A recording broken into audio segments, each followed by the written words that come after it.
이제 6강을 여러분하고 나누도록 하겠습니다. Ngayon po tayo po'y magsimula po to share lecture 6. 지난 시간까지 우리가 그리스도가 어떤 직분인지 어떤 일을 하셨는지에 대한 얘기를 나눴고요. Nakaraan po tayo po natin, pinag-aralan natin kung anong klaseng Panginoon ang Panginoong Jesucristo bilang Kristo at anong ginawa niya para sa atin. 지금의 주제는 그러면 과연 예수님이 그리스도 맞는가? 이거입니다. At ngayon po titignan natin kung tama ba na ang Panginoong Jesus siya nga ba ay Kristo. 이 주제는 굉장히 중요한 주제거든요. At napakahalaga po ng topic po na ito, mga kapatid. 마지막 때 이스라엘에 놀라운 큰 부흥이 있을 거라고 로마서 11장에 언급되어 있습니다. At makita natin po na sa Israel po ay meron pong revival na naka-record po sa Romans. 여전히 유대인들의 최고의 질문은 뭐냐면 과연 예수가 메시아가 맞냐? Na ang kanila pong katanungan, paulit-ulit nila tinatanong na si Kristo Jesus ba ay Kristo? 왜 초대교회는 예수님을 메시아라고 믿었을까요? Na bakit kaya ang early church naniwala na si Jesus ay Mesiyas? 그 증거는 무엇입니까? Ano po ang naging ebidensya na kanila naging 저는 pasihan? 크게 두 가지로 설명드릴 수가 있습니다. At dalawang bagay po ang pwede ko pong ipaliwanag po sa inyo. 하나는 메시아여야 하면 구약의 모든 메시아의 예언을 성취하셔야 되는 분이십니다. At makikita ko natin dito na sa Old Testament po ay mga prophecies po na na-fulfill na isa katuparan sa pamagitan ng mga propesya. 두 번째는 메시아의 역할, 그 역할을 충실하게 감당해서 죄를 해결하고 사단을 이기고 하나님 만난 길을 여셔야 되는 것입니다. At yung Messiah po, kailangan ko niyang ma-fulfill yung condition po na dapat niyang mapaglabanan ang problema ko kay Satan, mapaglabanan ang problema ng kasalanan,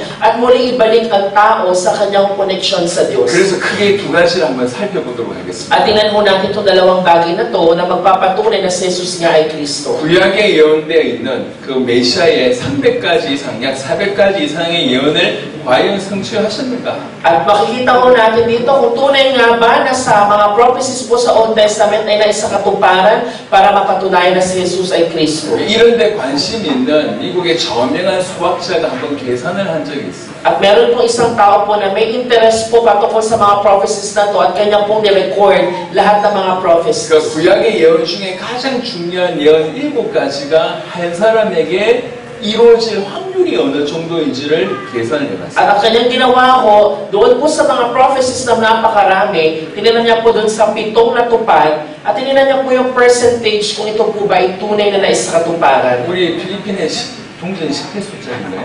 예. 10peso, 5peso ito. 한 10페소 동전이라고 한번 생각해 보십시오. Halimbawa ko, meron po kayong 10 pisong barya. 이 10페소짜리 동전을 필리핀 전역에 까는 거예요. Let's say, for example, itong 10 pisong barya po, nilatag natin sa buong Pilipinas. 또 까는 거예요. Lahat po nilatag natin, 계속 nilapag natin. 층을 이루면서 까는 겁니다. At bawat lugar na mapunta natin, nilagyan natin ng 10 그래서 piso. 그 동전이 한 1m 정도로 깐다고 At 생각해요. let's say ho, nakalatag po yung 10 piso po na barya ng mga 1 metro po ang taas na niya. 그 엄청난 동전 중에 동전 하나에 점 하나를 찍은 거예요. Let's say ho, doon po sa napakarami po ng barya na yun, naglagay tayo ng 1 point marka doon sa 1 barya. 그 엄청난 동전 중에 점 찍은 그 동전을 봉사가 한 번만에 찾을 확률.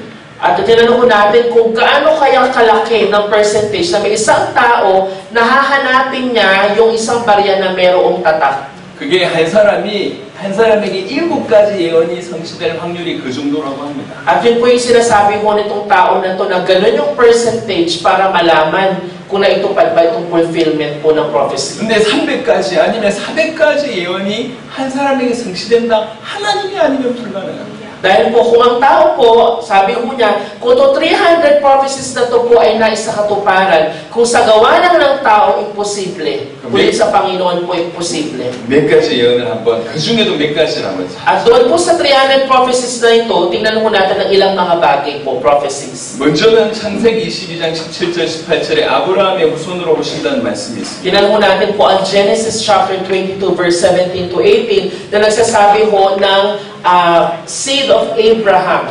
Yung mula ho sa lahi ni Abraham at ni David. Basahin ho natin. 1, 2, 3, go, basa. Pagpapalain kita, ang lahi mo'y at nabuhangin sa dagat. Sasakupin nila ang mga lusod ng kanilang mga kaaway. Sa pamamagitan ng iyong lahi, pagpapalain ang lahat ng bansa sa daigdig, sapagkat sinunod mo ang aking utos. 내 씨가 그 대적의 성문을 차지하리라. 네 씨로 말미암아 천한 만민이 복을 받으리라. Ano pong sabi ho dito? Sa pamamagitan lang ng lahi na ito ay pagpapalain ang lahat ng bansa sa 이건 daigdig. 분명 메시아에 관한 예언입니다. Ibig sabihin po, ito po ay isang prophecy na tiyak na patungkol po sa propesya ng Messiah. 사무엘하 7장 12절부터 14절. Tingnan po natin ang 2 Samuel chapter 7 verse 12 to 14. Ano pong sabi ho? Basahin natin. Pagkamatay mo, isa sa mga anak mong lalaki ang hahalili sa iyo bilang hari at papatatagin ko ang kanyang kaharian. Siya ang magtatayo ng templo para sa akin at sa kanyang angkan magmumula ang maghahari sa aking bayan magpakailanman. Ako'y kanyang magiging ama at siya'y aking magiging anak. Kung siya'y magkasala, paparusahan ko siya tulad ng pagpaparusa ng ama sa nagkasalang anak. 13절 후반절에 나는 그의 나라 왕위를 영원히 경고하게 하리라. Ano po sabi dito? Ang kanyang angkan, magmumula ang maghahari sa aking bayan magpakailanman. 메시아가 다윗의 후손으로 오실 것이라고 하는 여러 예언 중에 하나입니다. At ito po yung prophecies, maraming prophecies nagsasabi na ang Messiah ay magmumula sa lahi ni David. 과연 이 예언대로 마태복음 1장 1절에 아브라함과 다윗의 자손으로 오신 분이 예수 그리스도라고 되어 있습니다. At makikita ho natin na tunay nga ito na isang katuparan na ang Messiah ay magmumula sa lahi ni Abraham at ni David. 그리고 동정녀로 탄생하실 것에 대해서 예언하셨습니다. At tunay nga po na siya po ay magiging isang pagpapala sa lahat ng lahi sa daigdig. 이사야 7장 14절입니다. Tingnan po natin ang Isaiah 7 verse 14. Basahin po natin Isaiah 7 verse 14. 1, 2, 3, go! Dahil dito si Yahweh mismo ang magbibigay sa inyo ng palatandaan. Maglibig ang isang dalaga at magsisilang ng isang sanggol na lalaki at tatawagin sa pangalang Emmanuel. 아담의 후손으로 오시지 않고 동정녀로 탄생하셔야 됩니다. Ibig sabihin po, hindi po siya magmumula ho doon kay Adan mo mismo, kundi siya po yung ipapanganak ng isa pong birhen. 메시아는 죄 없는 몸으로 오셔서 죄 없이 사시다가 죄인을 위해서 대신 죽으셔야 합니다. Dahil po yung Messiah po, kailangan niyang pumarito sa daigdig, hindi sa pamamagitan ng kasalanan, kaya siya ay walang kasalanan na namuhay dito sa mundo at namatay para sa mga may kasalanan. 그래서 아담의 후손 남녀 간의 관계를 통해서 오면 죄를 가지고 오시기 때문에 그것을 그렇게 할 수가 없어서 동정녀로 반드시 탄생하셔야 됩니다. Kaya tingnan niyo po ang nangyari mga kapatid, hindi po ito sa pamamagitan ng ugnayang sexual ng lalaki at ng babae. Kasi kung yun po ang naging sistema, makasalanan din po yung Messiah. Pero siya po'y naparito sa pamamagitan ng isang birhen para maisakatuparan na siya'y walang kasalanan na darating sa lupa at mamamatay din na walang kasalanan. 과연 마태복음 1장 18절에 보면 성령으로 잉태되셨다고 되어 있습니다. At makikita mo natin yan sa Matthew chapter 1 verse 18 kung saan si Maria po ay naglihi at nagkaroon ng anak na lalaki sa pamamagitan ng Espiritu Santo. 그리고 그분은 베들레헴에서 탄생하셨습니다. At siya po ay pinanganak po sa Bethlehem. 미가서 5장 2절에는 이렇게 되어 있습니다. Ano po sabi mo sa Micah 5 verse 2 na pinakita na po ang pagpapahayag po sa Bethlehem. Anong sabi mo doon? Sinabi ni Yahweh, ngunit ikaw, Bethlehem Ephrata, bagamat pinakamaliit ka sa mga angkan ng Juda, ay magbumula sa iyong angkan ng isang mamumuno sa Israel. Ang kanyang pinagmulan ay buhat pa noong unang panahon pa.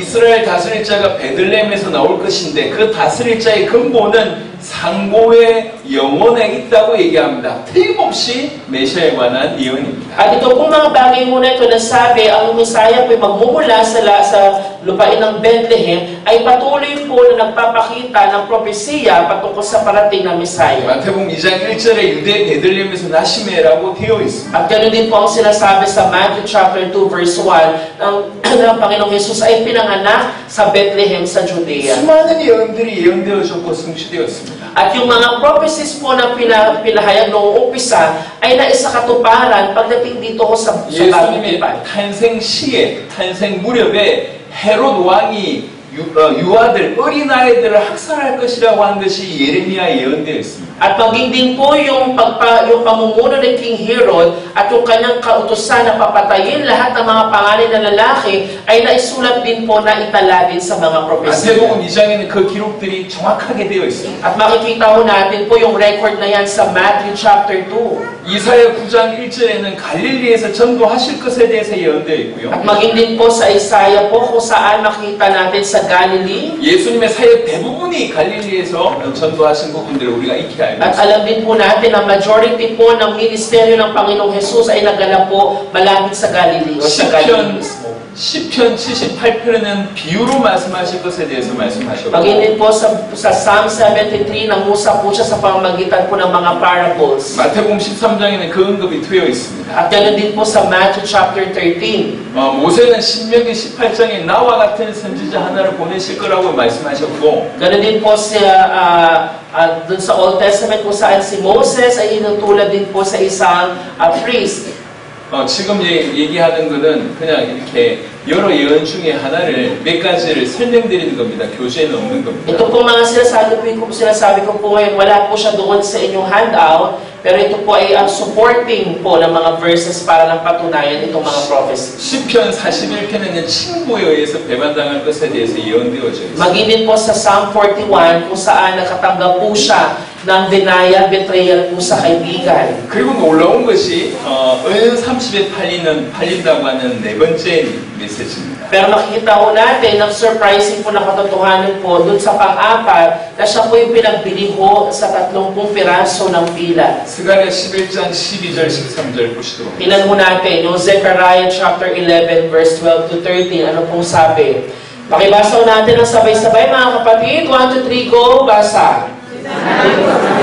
Kung gusto ninyo ibigay ang aking sahod, salamat. Kung ayaw ninyo, sa inyo na lang.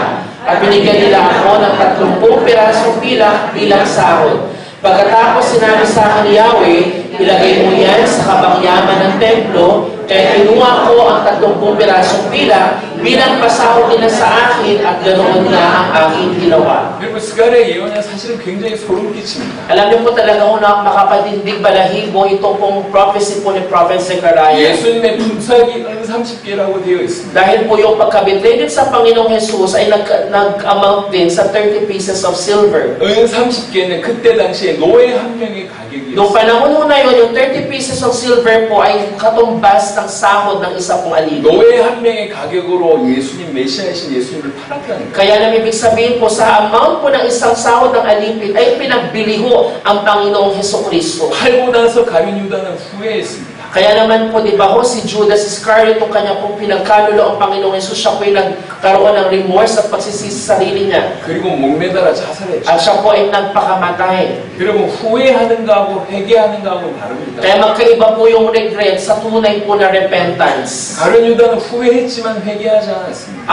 Si Judas po, si Judas, siya po ay nagsisi, pero hindi po siya humingi ng tawad. 가룟 유다의 시체가 땅에 들어졌고 그 가지고 있던 품삯 은 30도 이제 땅에 뒹굴고 있어요. Ano pong nangyari? Bumagsak po ang kanyang katawan sa lupa at nagsipaglabasan po yung 30 pirasong pila na kanyang natanggap. 그 유대 지도자들이 이거 가지고 어떻게 할까? 자기네들끼리 의논하고 산 게 뭐냐면 토기장의 밭을 삽니다. Ano pong sabi ho nila doon na nakita nila po yung 30 pirasong pilak na yun, iyon po ilagay sa kabangbayan po ng templo.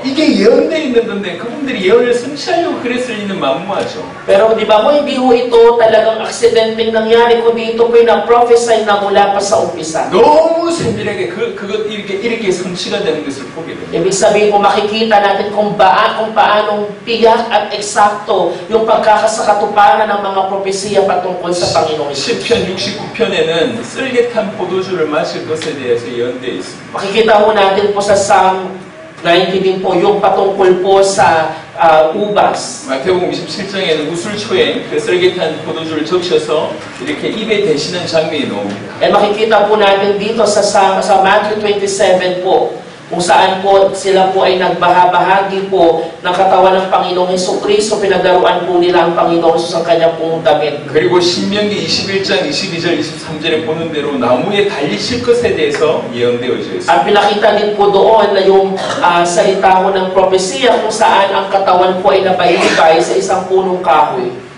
읽어주세요. 신명기 22장. Tingnan po natin po ang Deuteronomy chapter 21, verse 22 hanggang 23 ho. Basahin po natin, 1 to 3, go. Kapag ibinitid ninyo sa punong kahoy ang bangkay ng isang taong pinatay bilang parusa sa nagawang kasalanan, hindi dapat abutan ng gabi ang bangkay na iyon sa ganoong kalagayan. Kailangan siyang ilibing sa araw ni Giyon sapagkat ang ibinitid sa punong kahoy ay sinumpa ng Diyos. Kapag hindi ninyo inilibing agad, madadami sa sumpa ang ipinigay sa inyo ng Diyos ninyong si Yahweh. 시편 22편에는 옷을 제비 뽑게 될 것, 그 예수님의 옷을 제비 뽑아서 나누을 거에 대한 것도 예언되어 있었습니다. At maging din po sa Psalm na makikita ko natin doon kung saan pinagkaslas nila yung damit ng Panginoong Jesus na naisakatuparan din pagdating dito po sa Matthew chapter 우리 27. 성경 하나 찾겠습니다. 시편 34편 20절 한번 보겠습니다. Tinan po natin ang Psalm 34. Kung kayo pa may mga Bible po, Psalm 34, 20절. verse 20 po. Psalm 34, verse 20. Ano po sabi? Psalm 34, verse 20. Pakibasa nga ho natin kung nandun na po kayo. 1, 2, 3, go, basa.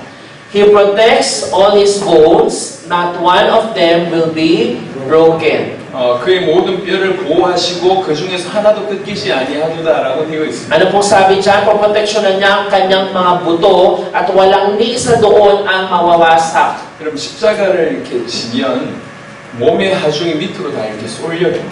Diba ho, ang pag nakita natin sa krus, dahil nakabayubay doon yung katawan, talagang bumabagsak po yung katawan. 피부가 찢어지죠. Ibig sabihin po, napupunit po yung balat ng tao dahil nga nakasabit sa krus. 그 고통이 너무 심하답니다. Ibig sabihin, ganun po katindi yung suffering na pinagdadaanan ng mga nakapako. 그 중에도 더 큰 고통이 뭐냐면 호흡을 할 수가 없어요. Pero po, ang pinakamatindi kong paghihirap ay yung hindi sila makahinga ng maayos. 이렇게 늘어지니까 호흡을 못해요. Ibig sabihin, dahil nga bumabagsak na yung katawan, hindi makahinga ho ng maayos. 그래서 호흡을 하려면 팔과 다리에 힘을 주고 이렇게 올라와야 호흡을 할 수 있어요. Kailangan po nilang maglagay ng kalakasan sa kanilang pong arms, maging sa kanilang binti, para makahinga ho ng maayos. 유대인들 입장으로 이 안식일이 되기 전에 여튼 빨리 이 사람들을 죽게 해야 되는 거죠. 예수님과 그 Ngunit sa panahon po ng mga Hudyo, dahil napapalapit na ang Sabbath day, bawal nilang panatilihin yung bangkay doon, kaya kailangan nilang makita kung patay na talaga. 그래서 아시지만 유대인들이 그 두 강도의 무릎 뼈를 칩니다. Kaya di ba po ang ginawa ko ng mga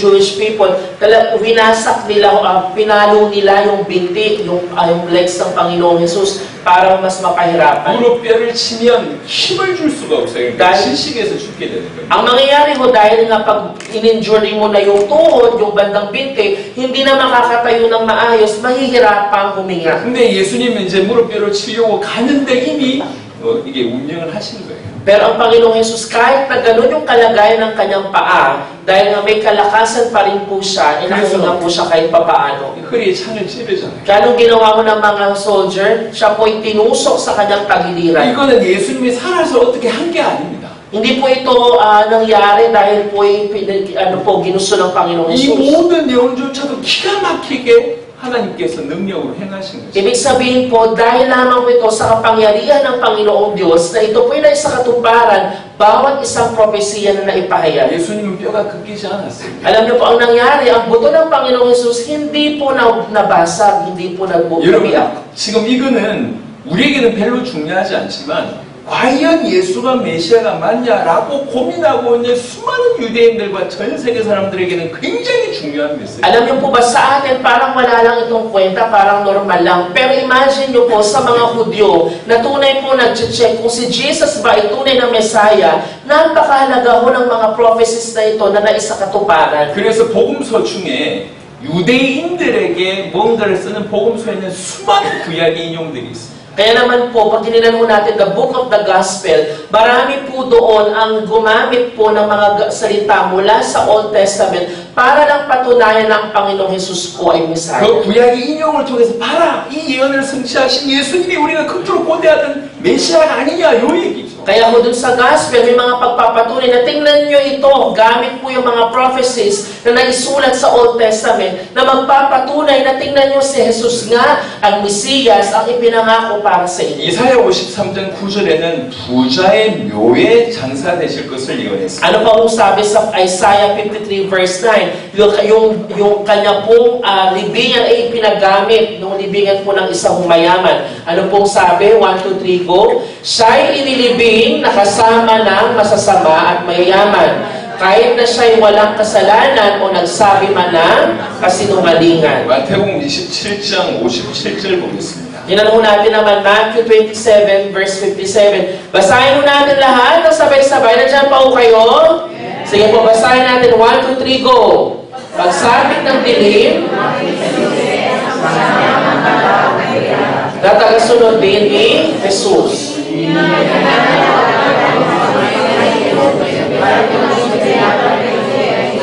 Nang makuha na ang bangkay, pinalutan niya ito ng malinis na tela ng lino. 아리마대 부자 요셉이라고 하는 절묘한 표현을 여기 썼습니다. Makikita mo natin dito na isang lalaki po na mayaman from Arimathea na si Jose. 과연 부자의 묘에 장사되셨습니다. At siya po ay, kumbaga ho, may-ari po siya ng isang libingan na mayaman at siya po'y dumating sa 그리고 eksena. 부활할 것에 대해서 10편, 16편, 10절에 언급합니다. At makikita natin ho yung pagkabuhay muli na naipahayag po sa Psalm 16 verse 10. Sa awit 16 verse 10 po, ang sabi po doon, basahin natin 1, 2, 3, go. Pagkat sa daigdig ng mga patay at doon ay magnas. 우리가 마태복음 28장 1절부터 10절 기록을 통해서 그 성경 여러 군데를 통해서 예수님의 부활을 알고 있습니다. At alam po natin ano pong nangyari sa Matthew chapter 28, yung istorya mo ng muling pagkabuhay ng Panginoong Jesus. 10편 68편에는 성천하실 것에 대해서도 예언되어 있습니다. At makita ho natin yan po sa Psalm 63 din po. 지금 오늘 저와 여러분들이 확인한 이것만 하더라도 그는 충분히 약속된 메시아임을 알 수 있습니다. Mga kapatid, yung ating ginagawa ngayon na pag-check po sa Old Testament ng mga prophecies at pag-check ng katuparan nito sa New Testament ay tiyak na po na ebidensya na nang isa katuparan ang pangakong Messiah na walang iba kundi ang Panginoong Jesus. 과연 예수님이 메시아가 맞나? At talagang makikita natin na tunay nga na ang Panginoong Jesus siya ay Messiah. 메시아가 맞다. 왜 그러냐? 구약에 예언한 것을 그대로 성취하시지 않았냐? 이렇게 답하죠. Paano mo masasabi na si Jesus nga ay Messiah? Dahil tunay nga na isa katuparan ang mga prophecy doon po sa Old Testament. Amen po ba? 두 번째, 그가 왜 메시아냐? 그가 그리스도 일을 하셨기 때문에 그가 그리스도라는 거죠. At paano mo natin masasabi na siya ang Messiah? Dahil gumawa siya ng mga bagay na ginagawa po ng isang Kristo, ng isang Messiah. 예수님이 이 땅에 오셔서 공생에 사역하시면서 구약의 모든 예언을 성취하신 일을 행하셨습니다. Ang Panginoong Jesus po, lumating po siya dito sa lupa, naglingkod po, at talagang nagbigay ng kanyang buhay sa paglilingkod po at namatay para sa atin. 그러면서 특별히 마태복음 4장 23절에 그의 공생의 사역을 이렇게 정리하고 있습니다. Ano pong sabi ho sa Mateo chapter 4, verse 23, kung ano pong naging buhay ng Panginoong Jesus. Basahin mo natin lahat ng gising pa, 1, 2, 3, go. Nilibot ni Jesus sa buong Galilea, natuturo siya sa mga sinagoga at pinapangaral ang magandang balita tungkol sa paghahari ng Diyos. Pinapagaling din niya ang lahat ng uri ng sakit at karamdaman ng mga tao. 가르치시며 천국 복음을 전파하시며 모든 약한 것을 고치신다 말씀하셨고 이것도 새 직분의 역할이다. 어떤 분은 그렇게도 해석합니다. Ibig sabihin po, itong mga bagay na ginawa niya, nag-preach po siya ng good news about the kingdom, nagpagaling po ng mga may sakit. Ito'y ginagawa ho ng mga tao kung pinagkalooban lamang ng Panginoon. 하지만 예수님은 특별히 십자가와 부활을 통해서 그가 그리스도이심을 분명하게 우리에게 밝히셨고 그리스도의 사역을 바로 그 일을 통해서 행하셨습니다. Ngunit nakita ho natin, hindi lamang po itong ministry na to, kundi sa kanyang pagkamatay sa krus at muling pagkabuhay, nasaksihan natin ang pagpapatunay na si Jesus nga ang Messiah. 우리 주님은 십자가에 죽으셨습니다. ang Panginoong Hesus po natin namatay po sa 그 krus. 십자가는 하나님이 우리를 얼마나 사랑하시는지를 밝히고 있을 뿐만 아니라 At hindi lamang yun pagpapatunay kung gaano tayo kamahal ng Diyos. 하나님이 얼마나 공의로우신지, 얼마나 거룩하신 분인지, 얼마나 죄에 대해서 진노하시는 분이신지도 여실하게 드러내셨습니다. At yun po ay pagpapatunay din, pagpapakita kung gaano kabanal po ng Diyos at kung gaano ayaw po niya ng kasalanan. 십자가상에서 예수님은 인류의 모든 죄를 짊어지신 죄 자체이셨습니다. Ibig sabihin po, yung pagpasa niya po ng krus ay pagpapakita na pinasa niya ang lahat ng kasalanan ng buong sanlibutan. 아버지는 가차없이 버리셨습니다. At kaya naman po ang Panginoon po, tinawag po niya ang Panginoong Diyos Ama. 그러니까 하나님의 사랑과 하나님의 공의가 가장 교차하는 것이 바로 그 십자가였습니다. At yung pong krus po ay walang ibang pagpapakita kundi ang pag-ibig ng Diyos Ama at ng Diyos Anak ng Panginoong Jesus 그리고 sa atin. 이 부분을 조금 더 자세하게 보도록 하겠습니다. Kaya tingnan mo natin itong area po na ito ng mas detalyado pa. 예수님이 십자가이셨다. 이건 역사적인 사실입니다. Alam niyo po, ang Panginoong Jesus, yung kanya pong pagkapasan sa krus at yung pagkamatay doon ay tunay na makikita sa history. 예수님이 십자가시셨다는 것을 믿으면 구원받냐? 사실은 그렇지가 않습니다. Alam niyo po, hindi po tayo nakakatanggap ng kaligtasan just by believing na si Jesus ay namatay sa krus. 그건 역사적인 사실이기 때문에 Bakit po? Dahil yun po ay napatunayan na historically na ito'y naganap. 우리가 믿어야 될 건 뭐냐면 그 십자가 지신 그분이 누구이며 십자가상에서 무슨 일을 행하셨는지를 믿어야 됩니다. Ang kailangan natin paniwalaan ay kung sino yung Diyos na ipango sa krus at kung ano ang kanyang ginawa sa atin. We need to have faith on that at yun lamang po ang paraan para sa kaligtasan. 먼저 십자가상에서 그는 하나님 만남의 길을 여셨습니다. Ano po ibig sabihin ng krus, mga kapatid? Yun po ang daan para po mabuksan ang daan patungo kay Lord. 예수님 십자가 지실 때 놀라운 일이 벌어졌습니다. Noon ang Panginoong Diyos may napako sa krus ang Panginoong Jesus, napakaraming himalang nangyari. 하늘이 흑암이 가득했습니다. Ang nangyari po, nagkaroon ng kadiliman po sa kalangitan. 지진이 일어났습니다. Nagkaroon po ng lindol. 바위가 터졌습니다. Ang nangyari po, nawasak po ang templo. 무덤이 열렸습니다. Nabuksan po ang mga libingan. 죽은 자들이 살아나서 예루살렘으로 들어가는 일이 일어났습니다. At yung nagkaroon din po ang mga patay po ay bumalik po sa Jerusalem. 그리고 누가복음 23장 45절에는 이런 일이 벌어졌다고 At ano 되어 pong 있습니다. sabi mo ng Lucas 23 verse 45? Pakibasa mo natin. Nawalan ng liwanag ang araw at ang tabig ng templo'y napunit sa gitna. 성소의 휘장의 한가운데가 찢어집니다. 성소의 휘장이 갈라집니다. Ang nangyari po, yung kortina, yung tabing ng templo po ay nahati po sa gitna. 이게 도대체 무슨 의미냐? Ano po ang ibig sabihin po nito? 히브리 10장 15절 20절 보겠습니다. Tingnan po natin ang Hebrews chapter 10, verse 19 to 20. Ano po sabi dyan? Pakibasa natin. 1, 2, 3, go! Kaya nga,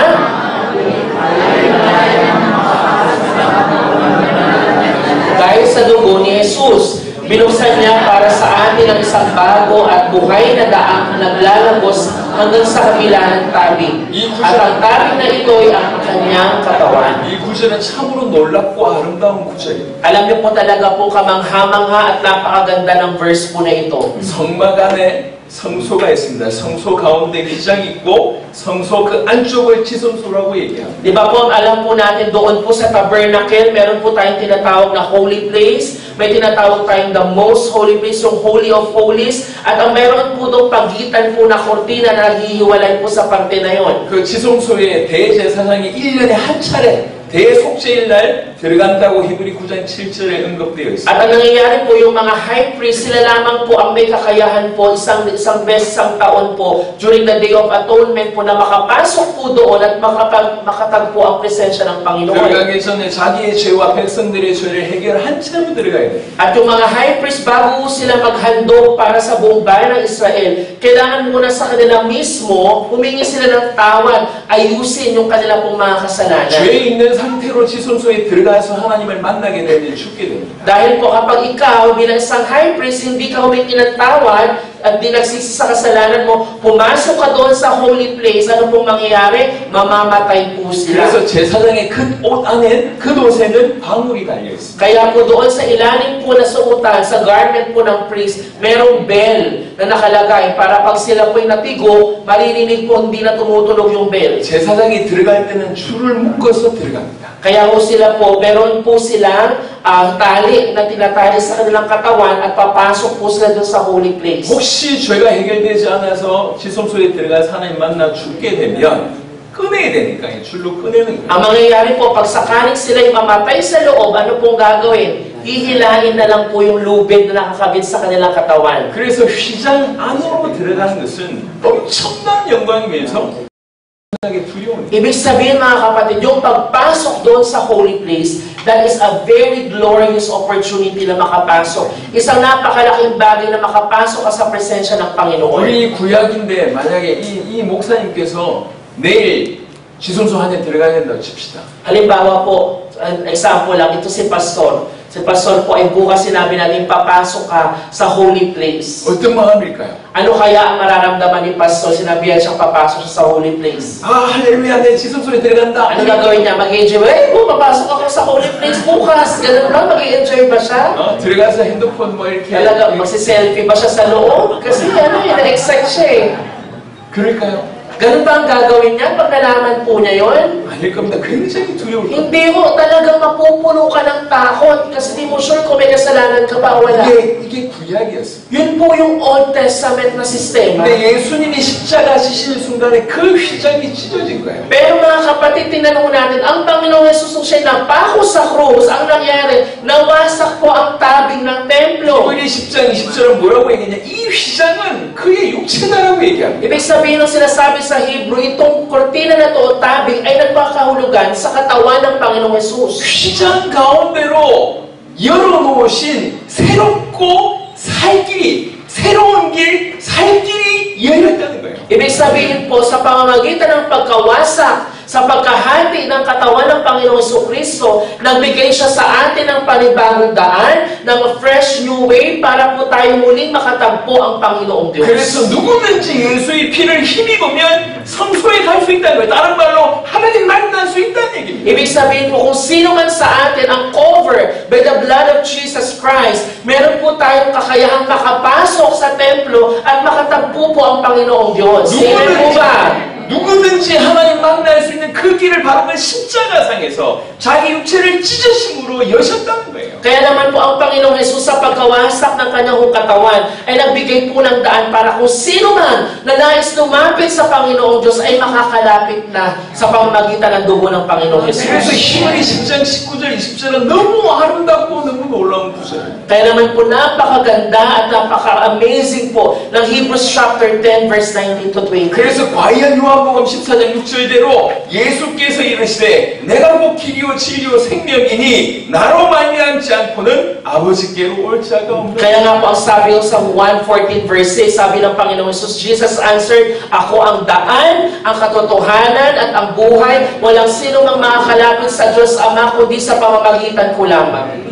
우리 주님은 십자가로 하나님 만나는 길을 여신 것입니다. Kaya naman po ang Panginoong Jesus sa pamamagitan ng kanyang krus ay nagbigay ng daan upang makalapit tayo muli sa Panginoong Diyos. 또 우리 주님은 그 십자가상에서 우리 모든 죄의 문제를 해결하셨습니다. Ang Panginoong Jesus po sa pamamagitan ng kanyang krus, ang problema ng ating pong kasalanan ay nasolusyonan na niya. 레위기 17장 11절 보겠습니다. Tinan po natin ang Leviticus chapter 17 verse 11 po. Anong sabi dito? Pakibasa natin. 1, 2, 3, go! Sapagkat ang buhay ay nasa dugo at iniutos ko na dapat ihandog iyon sa altar bilang pandugo sa inyong buhay.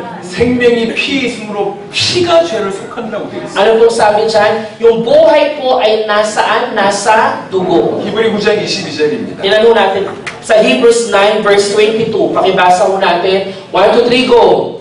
Ayon sa kautusan, halos lahat ng bagay ay nililinis sa pamamagitan ng dugo. At kung walang pag-aalay ng dugo, ay walang kapatawaran ng mga kasalanan.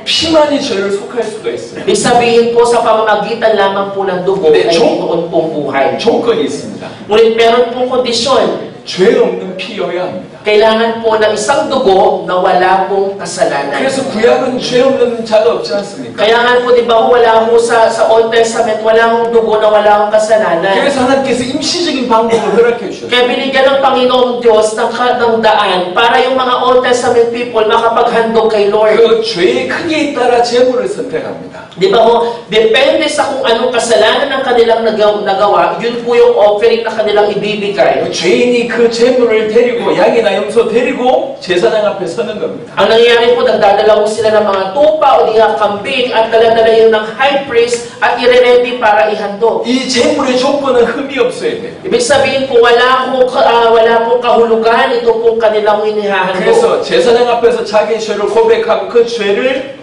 안수하는 겁니다. 인수인계를 하는 거죠. 넘기는 겁니다. Ang ginagawa ho nila doon po sa scapegoat, yung tinatawag na scapegoat, yung kasalanan ng high priest ipinapasa doon sa tupa o sa kambing. 그리고 이 죄인이 그 죄를 넘겨받은 이 제물의 목을 그 자리에서 뺍니다. At ang nangyayari ho, doon po sa kambing na nakatanggap po ng kasalanan ng high priest, ginigilitan po yung leeg at pinapatay doon sa spot na 그리고 yun. 이 피를 제단에 뿌리면 이 사람의 죄가 해결돼요. At ang mangyayari, doon sa dugo na nanggaling po doon sa kambing, dadalhin po yun doon sa kanilang paghahandog at ang mangyayari, mawawala ng kasalanan ng high priest. 반대적이었습니다. At yun po ay naging ritual po nila. 이 사람의 죄가 넘어가고 이 동물의 이 제물의 흠 없음이 넘어오는 거예요. Ang nangyari po, yun po ang naging sistema. Yung kasalanan ng high priest, ipapasa doon sa scapegoat at mapapawalang sala po yung high 그게 priest. 메시아의 예표였어요. Ibig sabihin po, yun po yung kailangan ng Messiah. Yun po yung ginawa ng Mesiyas. 히브리 9장 12절은 이렇게 얘기합니다. Ano pong sabi ng Hebrews chapter 9 verse 12? Pakibasa ho natin. 1, 2, 3, go!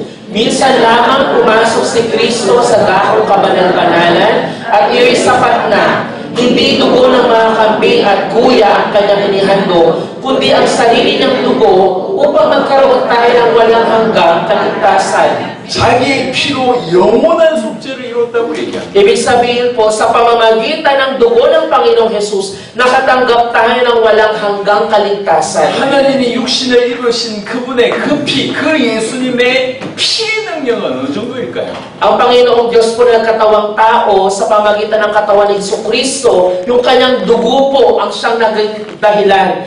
Gaano kaya katindi o kahalaga ng dugo ng Panginoong Jesucristo? 그 피의 능력은 우리 모든 인류의 과거, 현재, 미래의 모든 죄를 단번에 영원히 완벽하게 해결할 만한 능력이 있습니다. Ibig sabihin po, yung kapangyarihan po ng dugo ng Panginoong Jesus, yung kasalanan mo noong umpisa, kasalanan mo ngayon at kasalanan mo sa hinaharap pa, ay lubusan ang nasolusyonan ng dugo ng Panginoong Jesucristo. 자기의 피로 영원한 속죄를 이루는데 단번에 이루셨다고 말씀하고 있습니다. Ibig sabihin po, isang beses lamang po ginawa ng Panginoong Jesus yan, kaya tayo nakatanggap ngayon ng kaligtasan through His blood. 예수님은 십자가상에서 죄 자체가 되셔서 모든 인류의 죄를 뒤집어 쓰시고 그 자리에서 심판받으신 것입니다. Ang nangyari po, ang Panginoong Jesus, lahat ng kasalanan ng sanlibutan, mula noon, umpisa pa, ngayon at saka hinaharap, tinanggap yun ng Panginoong Jesus. And on that spot, siya ang tumanggap po ng kaparusahan at judgment na dapat tayo po ang makatanggap. 우리 모든 죄를 뒤집어 쓰시고 그의 모든 의를 우리에게 허락하신 Ibig sabihin po, lahat ng kasalanan tinanggap ng Panginoong Jesus at yung kanya pong righteousness, yung kanyang katwiran ay sa kabila po, binalik na po sa atin yun, binigay niya po sa atin. 마가복음 10장 45절에는 예수님이 스스로 이렇게 오신 이유를 밝혔습니다. Nakikita natin po sa Mark chapter 10 verse 45, ano ang dahilan bakit naparito ang Panginoong Jesus? Pakibasa mo natin.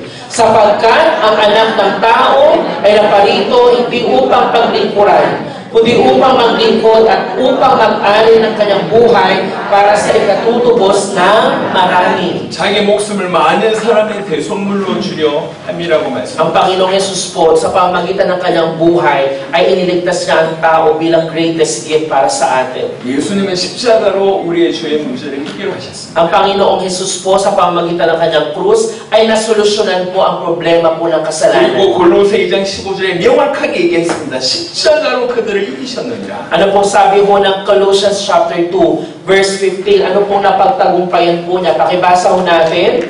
Sa pamamagitan ng kanyang kamatayan sa krus, nilupig niya ang mga pinuno at kapangyarihan ng sanlibutan. Ang mga ito ay parang mga bihag ng kanyang ipinarada sa madla bilang katunayan ng kanyang pagkatagumpay. 골로새 2장 13절부터 15절에 자세하게 보시면 율법의 죽음으로부터 죄와 정죄로부터 사단의 권세로부터 승리하셨다고 되어 있습니다. Pag binasa ko natin ang Colossians chapter 2, mula verse 13 hanggang 15, makikita natin po yung katagumpayan ng Panginoong Jesus sa pagsunod po natin sa mga kautusan, mahula po sa ating kamatayan po dahil sa kasalanan. Lahat ng bagay na yun ay napagtagumpayan niya sa pamamagitan ng kanyang krus. 그 십자가의 죽음으로 하나님 만나는 길을 여셨고 우리의 죄를 해결하셨고 사단의 머리를 박살내는 일을 행하신 것입니다. Sa pamamagitan ng krus ng Panginoong Jesus, napagtagumpayan niya ang problema mo ng kasalanan, ang problema natin kay Satan, at winasak niya ang ulo ni Satan at siya po ay nagtagumpay. 그리고 그는 부활하셨습니다. At ano pong nangyari? Hindi siya nanatiling patay, kundi siya po ay nabuhay pong muli. 부활하셨다는 얘기는 지금도 살아계시다는 얘기고요. Ibig sabihin po na siya po ay he resurrected, nabuhay muli. Hanggang ngayon po ay siya po ay nananatiling buhay. 부활하셨다는 얘기는 몇 가지 결정적인 메시지가 있습니다. Pag sinabi mo natin resurrection of the Lord Jesus, meron pong mga mensahe mo patungkol po dito. 먼저는 히브리 13장 20절, 베드로전서 1장 3절 보겠습니다. Tingnan po natin muna ang Hebrews 13, verse 20 po. Ano pong sabi sa Hebrews 13, verse 20? 1, 2, 3, go! Ang Diyos na naging dakilang pastol ng mga tupa dahil sa kanyang dugo na nagpatibay sa walang hanggang. 여기 보시면 부활의 주체가 누구냐면 평강의 하나님의 아들을 부활시켰다라고 되어 있습니다. Ano po sabi mo dito po? Yung Diyos daw po ng kapayapaan ang siyang ano daw ho, muling bumuhay sa ating Panginoong Jesus. 베드로전서 1장 3절도 보겠습니다. Tingnan po natin yung unang Pedro chapter 1 verse 3. Ano pong sabi sa unang Pedro? Pakibasa po natin. Unang Pedro chapter 1 verse 3. Pasalamatan natin ang Diyos at Ama ng ating Panginoong Jesucristo dahil sa laki ng habag niya sa atin, tayo binigyan niya ng isang panibagong buhay sa pamamagitan ng muling pagkabuhay ni Jesucristo. Ito ang nagbigay sa atin ng isang buhay na pag-asa. 이 두 구절을 통해서 알 수 있는 건 뭐냐면 아버지가 아들을 부활시켰다는 얘기예요. Ibig sabihin po ng dalawang verses na ito, ang Panginoong Diyos Ama, ang siya po muling nagpabuhay sa Diyos Anak. 이건 뭘 뜻하냐면 아버지가 아들의 그 십자가 그 속죄 제사를 받으셨다고 하는 뜻입니다. Ibig sabihin po noon, tinanggap po ng Diyos Ama yung sakripisyo po ng Diyos Anak sa krus. Tinanggap niya po ito para po sa atin. 십자가상에서 자신을 드린 그 속죄 제사가 완벽하다라고 하는 주님의 확정, 우리 아버지의 확정이 부활이라는 얘기입니다. Ibig sabihin po noon, tinanggap po completely, buong-buo. Surely po ng Panginoong Diyos Ama, yung sakripisyo ng Panginoong Jesus sa krus. 그래서 그 부활이 의미하는 바는 뭐냐면 그리스도의 십자가가 완벽하구나. 십자가상에서 그리스도 일을 완벽하게 행하셨구나 라고 하는 것의 확정이 부활이다. Kaya naman po, ang ibig sabihin po ng resurrection, ito po yung pagpapatunay mismo ng Diyos Ama na ang kamatayan ng Panginoong Jesus sa krus, it is perfect, walang pagkakamali, at tunay nga nang na-accomplish ang kanyang mission doon sa kanyang kamatayan po sa krus. 그가 과연 참된 왕으로, 참 제사장으로, 참 선지자로 죄를 해결하고 사단을 이기고 하나님 만난 길을 여셨구나라고 하는 것의 결정적인 증거가 부활이라는 얘기. At yung tunay na ebidensya po na nagpapatunay na ang Panginoong Jesus bilang Messiah, na siya ang true priest, true king, and true prophet, ay napatunayan dahil ito po ang naging solusyon sa problema ng kasalanan, problema po ng Satan, problema ng pagkakaiwalay natin sa Diyos, ay isang pagpapakita na tunay nga na siya ay Mesiyas dahil po sa kanyang muling pagkabuhay. 또 하나는 부활이 뭘 설명하고 있냐면요. Ano pa po yung isang bagay po na sinasabi ng resurrection sa atin? 로마서 1장 4절 보겠습니다. Tingnan mo natin ang Romans chapter 1 verse 4. Ang sabi ko dyan, pakibasa ko natin lahat. 1, 2, 3, go! Subalit tungkol sa kanyang pagka-Diyos, pinatunayan ng banal na Espiritu na siya ay anak ng Diyos sa pamamagitan ng isang makapangyarihang gawa, ang kanyang muling pagkabuhay.